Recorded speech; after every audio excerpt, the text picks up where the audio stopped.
यावेळी टायमिंग रात्रीचे 10 वाजलेले आहेत आणि माझी तब्येत खूप बिघडलेली आहे. म्हणजे सोमवारचा दिवस आहे आणि रोहिणी आलेली आहे.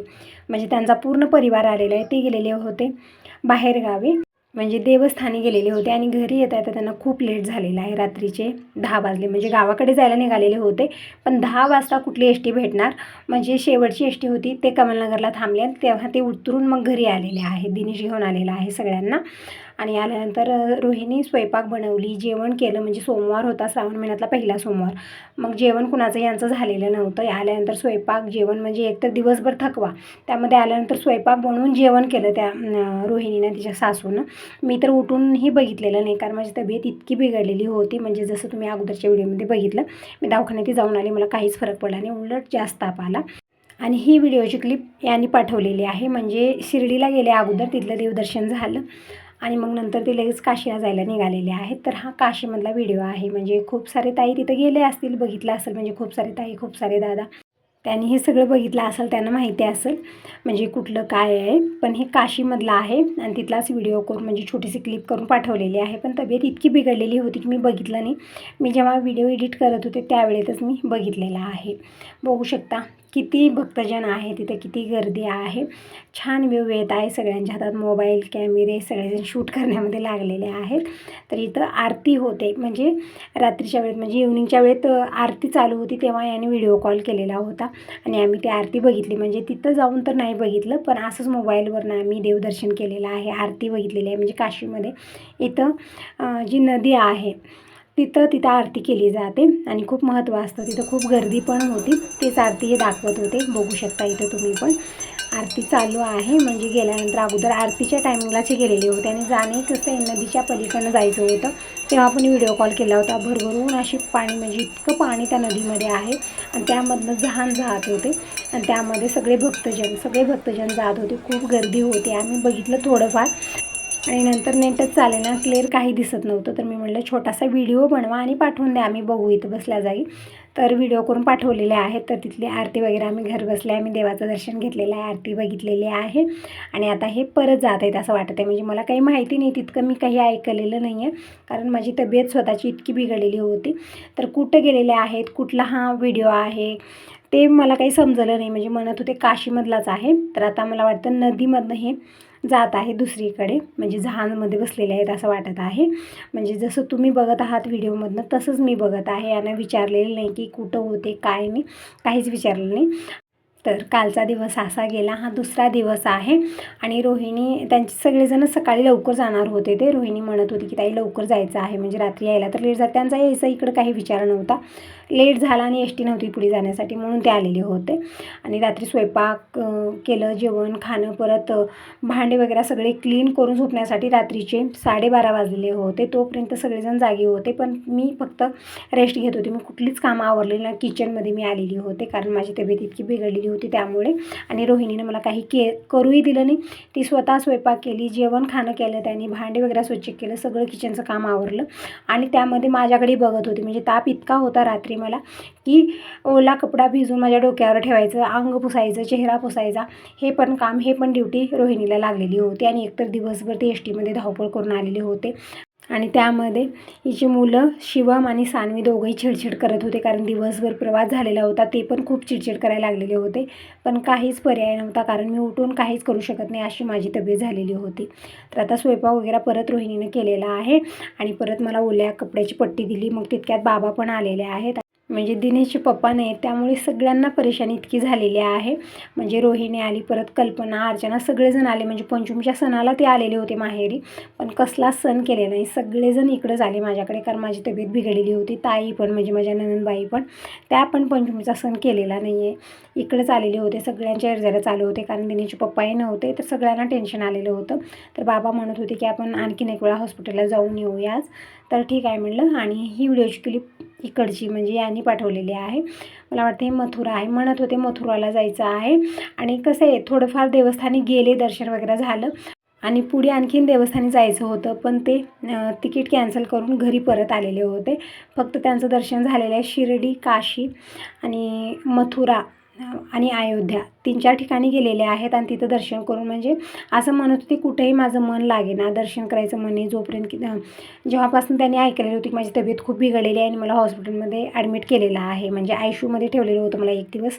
जसे यांना कळालं की तब्येत इतकी बिघडलेली आहे की ICUमध्ये ठेवावं लागलं, तर मग ते त्यांच्या दर्शनामध्ये मन ना, खाणंपिण्यामध्ये मन, म्हणजे भाऊ पण गेलेले होते ना नंदबाईचे, पण ते म्हणत होते की जेवण खाणंसुद्धा वेळेत करत नाही आहेत ना, त्यांना दर्शनामध्ये मन लागत आहे, म्हणून आम्ही सगळेजण परत येत आहोत असं असं भाऊ म्हणत होते. आणि थोडीफार व्हिडिओची क्लिप मी तुम्हाला यामध्ये ॲड केलेली आहे, म्हणजे कुठलं स्थान आहे, कुठलं देवस्थान आहे, म्हणजे गोकुळ आहे, अयोध्या आहे, परत मथुराला गेलेले होते, म्हणजे 2-4 ठिकाणी देवस्थानी दर्शन झालेलं आहे. आणि थोडीफार व्हिडिओ जे आहेत ना बनवून त्यांनी पाठवलेले आहेत, थोडेफार क्लिप मी या व्हिडिओमध्ये ॲड केलेले आहेत. तर तुम्ही त्या ठिकाणी गेले असेल तर तुम्हाला समजलं असेल की कुठलं स्थान आहे, ते कुठलं देवस्थान आहे, म्हणजे अयोध्या आहे, गोकुळ आहे, मथुरा आहे, परत काशी आहे. 3-4 ठिकाणामधले व्हिडिओ मी थोडेफार क्लिप यामध्ये जोडलेले आहेत, म्हणजे माझ्यासोबत तुम्हीही देवदर्शन घरबसल्या करून घ्यावं.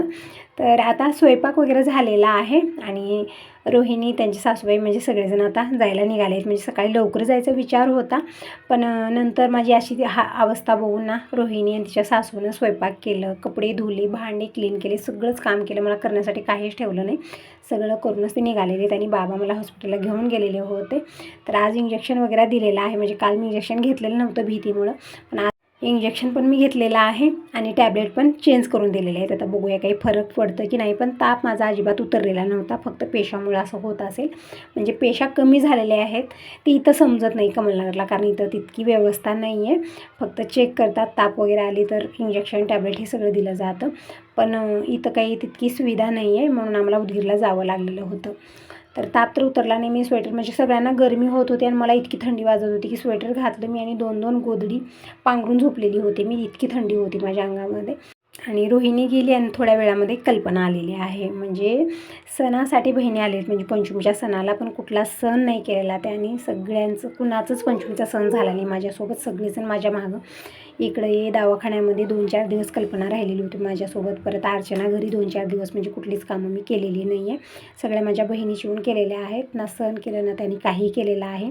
माझ्यासोबत माझ्या बहिणीवाने आमदा पंचमीचा सण नाही केलेला, ना ताईनं म्हणजे माझ्या नणंदबाईनं कोणीच पंचमीचा सण नाही केला, ना कोणी मेहंदी काढली, ना भुलई खेळायला गेलं, ना घरात कुठला स्वयंपाक बनलेला आहे कुणाच्या, असं झालेलं आहे. आमदाचा पंचमीचा सण असा झालेला आहे की कधीच मी विसरणार नाही आहे.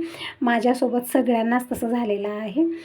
तर ही व्हिडिओची क्लिप अयोध्याची असावी असं मला वाटतं, म्हणजे हे हनुमान बजरंगबलीची जी मूर्ती आहे ना मोठी इथं, ते बघून म्हणत आहे मला, म्हणजे मी विचारले नाही यांना, फक्त व्हिडिओ यांनी पाठवले. मला तब्येत ठीक नव्हती त्यामुळे मी कुठलंच काही विचारले की कुठला व्हिडिओ आहे, कुठल्या देवस्थानी तुम्ही दर्शनाला गेला, काहीच आमचं झालेलं नाही बोलणं वगैरे. बोलणंच होतं तब्येतीबद्दल की तुझी तब्येत कशी आहे, मी परत येत आहे, माझं मन लागे नाही तर, असं यांचं म्हणणं होतं. कुठलंच त्यांनी मला काही सांगितलेलं नाही. तर कसं असतं ना, माणसाची खुशी जर असली ना, माणूस सगळं सांगतं, एक्साइटमेंट असतं त्यांना की मी इथं गेलं, मी हे बघितलं. तर हे सगळं खूप सुंदर आहे, अशी मंदिरं आहेत, असं देवस्थानी मी आलेलो आहोत. केव्हा व्यक्ती म्हणत असतो, हे सगळं भावना कधी व्यक्त करतो, जेव्हा तो खुश असतो. पण ज्या वेळेत व्यक्तीचं जे मनस्थिती ठीक नाही आहे त्यावेळेत ते कुठेही जावं त्यांचं मन लागे ना, तसं यांचं झालेलं होतं. मला कुठलंच काही त्यांनी सांगितलं नाही. थोडीफार व्हिडिओ बनवले, पाठवले, पण मी ते सुद्धा बघितलेले नाही आहेत. आजच मी जेव्हा व्हिडिओ एडिट करत होते त्यावेळेत मी बघितलं आणि म्हटलं मी बघत आहे तर माझ्या ताईंसाठी मी या व्हिडिओमध्ये सगळे ॲड करूया. तर छोट्या छोट्या क्लिप मी ॲड केलेल्या आहेत. तर इथं बघू शकता गणपती बाप्पांची मूर्ती आहे, खूप सुंदर आहे आणि इथं कलर पण असं दिलेला आहे, म्हणजे छान वाटत आहे ना, डिझाईन वगैरे किती छोटी छोटी डिझाईन बनवलेली आहे, खूप सुंदर व्ह्यू येत आहे. आणि मला वाटतं इकडं आणखीन हे जे आहे ना बांधकाम वगैरे चालू आहे, काहीतरी तयारी, म्हणजे जी डिझाईन बनवली ना अशा पद्धतीने इकडे डिझाईन बनवायचं काम चालू आहे. तर आता मला वाटतं हे गोकुळ आहे, म्हणजे इथं जे कृष्ण भगवानचे जे आहेत ना स्वरूप, म्हणजे गवळणी आहेत, कृष्ण भगवान आहेत, त्यांचं पूर्ण स्वरूप जे आहे ना ते मूर्त्याच्या ह्याच्यामध्ये म्हणजे स्टॅच्यूच्या रूपामध्ये बनवून ठेवलेलं आहे. आणि इकडं बघू शकता खूप सुंदर व्ह्यू येत आहे. इकडं गवळणी आहेत, कृष्ण भगवान आहेत, सगळेजण असं छान स्टॅच्यू बनवून ठेवलेले आहेत आणि इतकं सुंदर ते वाटत आहे ना, मला असं वाटतं की रिअलमध्ये मी इथं आलेले आहे, म्हणजे असं आपण टी व्हीत वगैरे पाहतो, पण खूप सुंदर इथे बनवून ठेवलेलं आहे सगळ्या मूर्त्या वगैरे. किती सुंदर ही कला दाखवलेली आहे ना. तर इकडं मला वाटतं यशोदा मैया आहेत, परत इकडं ऋषीमुनी आहेत, गुरु आहेत. तर खूप सुंदर असं दाखवलेलं आहे हे चित्रामधनं. खूप सुंदर वाटत आहे बघितल्यानंतर. असं वाटत आहे की समक्ष आम्ही तिथं आहोत आणि हे सगळं बघत आहोत. खूप सुंदर वाटत आहे. तर इथं लिहिलेलं पण आहे तुलसीदास चंदन जसे असं लिहिलेलं आहे, म्हणजे त्या ऋषीमुनीचं नाव असेल. आणि इकडं बघू शकता, मला वाटतं हे जेल आहे जिथं कृष्ण भगवानचे आई वडील जे आहे ना ते कैद करून ठेवलेले होते. आणि इथं चित्राच्या रूपामध्ये खूप सुंदर असं हे दाखवत आहेत. म्हणजे कृष्ण भगवानना जेव्हा त्यांचे वडील नदीतनं घेऊन जात होते ते पण दाखवलेलं आहे अशा पद्धतीने. म्हणजे इकडून आले ते आणि डोक्यावरती त्या टोकऱ्यामध्ये कृष्ण भगवानना ठेवून ते घेऊन जायचं, सगळं असं दाखवलेलं आहे. खूप सुंदर असं आहे, बघितल्यानंतर खूप छान वाटत आहे. तर ते तिथं सोडून आले. परत मग इकडं मीराबाईची मूर्ती आहे, म्हणजे खाली लिहिलेलं आहे, बोर्ड लावलेत. आणि इकडं शिवविवाह म्हणजे महादेव पार्वतीचं लग्न होत असेल यामध्ये, म्हणजे असं दाखवलेलं आहे इथं. आणि इकडं हनुमान म्हणजे बजरंगबली जे आहे ना त्यांची मूर्ती आहे. आणि तसंच बघत बघत बघत व्हिडिओ करत हे समोर जात आहे. आणि इकडे हे राम आणि रावण युद्ध दाखवत आहेत, म्हणजे सीतेला घेऊन गेल्यानंतर कशा पद्धतीनं रामानं रावणाचा युद्ध चालू झालं आणि कशा पद्धतीने वध केलेला आहे ते पूर्णपणे इथं चित्रातनं दाखवलेलं आहे. तर इथं खूप साऱ्या ताई आल्या असतील, त्यांना माहिती असेल की हे कशा पद्धतीनं आहे. मी तर मोबाईलमधनंच बघत आहे, व्हिडिओमधनं जसं तुम्ही बघत आहात तशाच पद्धतीने मी बघत आहे. तर इकडं हे मगर आहे, हत्ती आहे. तर खूप असे सुंदर हे स्टॅच्यू बनवलेले आहेत. असं वाटत नाही की हे मूर्त्या बनवून ठेवलेल्या आहेत, रिअलच आहे असं वाटत आहे. इतकं सुंदर ते रूप दिलेलं आहे. आणि इकडं हे राजगद्दी आहे, म्हणजे बोर्ड लावलेला आहे तिथं राजगद्दीचा. आणि मला वाटतं कृष्ण भगवान आणि रुक्मिणी माता असं त्या राजगद्दीवरती बसलेले आहेत. तर थोडंफार म्हणजे जितकं समजत आहे मला, म्हणजे मी तर बघितलेली नाही आहे, असंच व्हिडिओतनं बघत आहे. आणि बोर्ड वगैरे लावलेले आहेत त्यावरनं मी सांगत आहे. पण खूप जण इथं गेलेले असतील, त्यांना माहिती असेल की कुठलं काय आहे. तर थोडंफार मी क्लिप तिकडे दाखवली, थोडीफार मी तुम्हाला दवाखान्यातली दाखवत आहे. माझी अवस्था कशी झालेली, पूर्ण शरीर माझं सुजलेलं आहे. कशाबद्दल तर आयसीयूमध्ये ठेवलेलं आहे. त्या थंड वातावरणामुळे झालं का स्लाईन खूप सारे लावलेले आहेत, म्हणजे 4-5 दिवस कंटिन्यू स्लाईन लावलेली होती आणि दिवसातनं 4-5 इंजेक्शन होते मला. त्यामुळे माझं शरीर पूर्ण सुजलेलं होतं थंडीमुळे.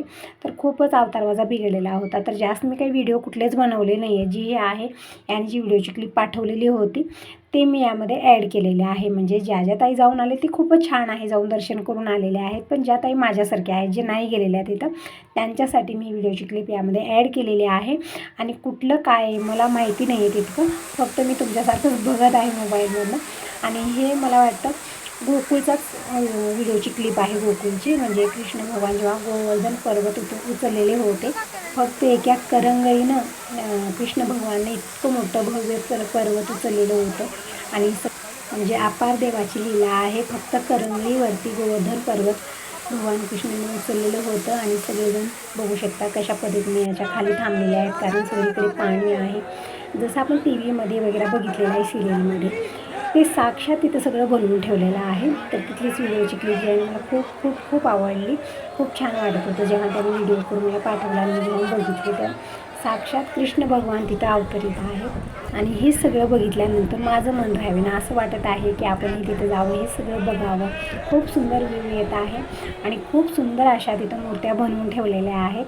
असं वाटत आहे ना साक्षात कृष्ण भगवान तर तिथं आहेत. आणि जसं गोकुळ आपण जसं टी व्हीमध्ये बघितलेलं आहे ना, ते खरंच साक्षात तिथं सगळं दिसून येत आहे. तशा पद्धतीने स्टॅच्यू बनवून ठेवलेले आहेत. तर तुम्ही सांगा तुम्हाला हा व्हिडिओ कसा वाटला. चांगला वाटला असेल तर व्हिडिओला लाईक करायला अजिबात विसरू नका. पहिल्यांदा बघत असाल तर चॅनलला सबस्क्राईब करा, कमेंट करून नक्की सांगा की तुम्हाला हे सगळे व्हिडिओ कसे वाटले. तर हे गोकुळचं म्हणजे पूर्ण जे आहे ना यामधनं दिसून येत आहे. जसं कृष्ण भगवान गाई चारायला न्यायचे, तर इकडे सगळ्या गाईच्या स्टॅच्यू बनवून ठेवलेल्या आहेत. कशा पद्धतीने ते चारायला नेत होते, कशा पद्धतीने आपण सिरियलमध्ये बघितलेले, फिल्ममध्ये बघितलेलं आहे. पूर्णपणे इथं जे आहे ना साक्षात उतरवलेलं आहे. इतकं सुंदर आहे ना, इतकं भव्य मंदिर आहे, इतकं सुंदर आहे ना, असं वाटत आहे की जावं तिथं आणि हा सगळा जे आहे ना व्यू आपल्या डोळ्यानं बघून यावं. तर इकडे सगळ्यांच्या हातामध्ये मोबाईल आहेत, कॅमेरे आहेत, सगळेजण व्हिडिओ बनवण्यामध्ये इतके मग्न आहेत ना खरंच बघा ताईनो, स्वतः किती बघतात त्याचा काही हिशोब नाही आहे, पण व्हिडिओ किती बनवतात त्याचा मात्र हिशोब नक्की असतो सगळ्यांकडे. कुठेही सुंदर स्थळी जावं, अगोदर मोबाईल आणि कॅमेरे चालू असतात तिथं. स्वतः डोळ्यांना किती बघतात काय नाही, पण त्या ह्याच्यामध्ये सगळ्यांना कॅप्चर करायचंच असतं आणि तेव्हाच कुठं आपण घर बसल्या बघतो हे सगळं. तर खूप सुंदर वाटत आहे आणि आता मला वाटते रात्रीची वेळ आहे.